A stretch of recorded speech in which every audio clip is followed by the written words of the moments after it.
कोल्हापूरमध्ये जिथे छत्रपती शिवाजी महाराज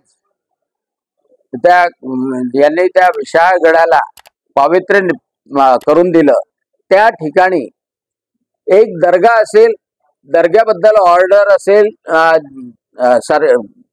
कोर्टाची, ठीक आहे, पण त्याच्या बाजूला 158 अतिक्रमण होते.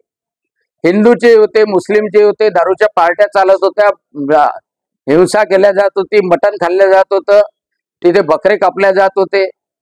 हे कुठपर्यंत मान्य आहे? आणि त्याच्यामुळं ते 158च्या 158 अतिक्रमण सफाचट करणं आवश्यक आहे. तसंही ती फॉरेस्टच्या अंतर्गत येणारी जमीन आहे, तिथे कोणतेही अतिक्रमण चालू शकत नाही आणि गडाचं पावित्र्य राखल्या गेलं पाहिजे. आणि त्यासाठी कोणी जर आंदोलन करत असेल, कोर्ट त्याची ऑर्डर देत असेल अतिक्रमण पाडण्याची, तर निश्चितपणे माझं समर्थन आहे.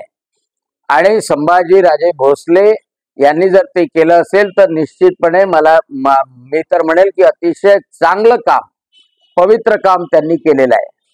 बाकी जर त्या निमित्तानं कोणी गुंड प्रवृत्तीच्या लोकांनी हिंसाचार केला असेल तर त्याच्यावर कारवाई सरकार करणार आहे. परंतु समजा जर हे अतिक्रमण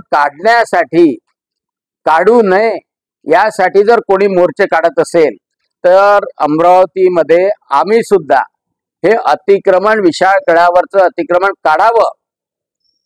जिथे बाजीप्रभू देशपांडेची पावन खिंड विशाळगडावर जाताना लागते, अशा पवित्र गडावरचं संपूर्ण 1 अतिक्रमण संपूर्ण काढण्यात यावं. आणि ते काढण्याच्यासाठी समर्थनासाठी आम्ही सुद्धा भारतीय जनता पक्षातर्फे सर्व लोक निश्चितपणे रस्त्यावर उतरू.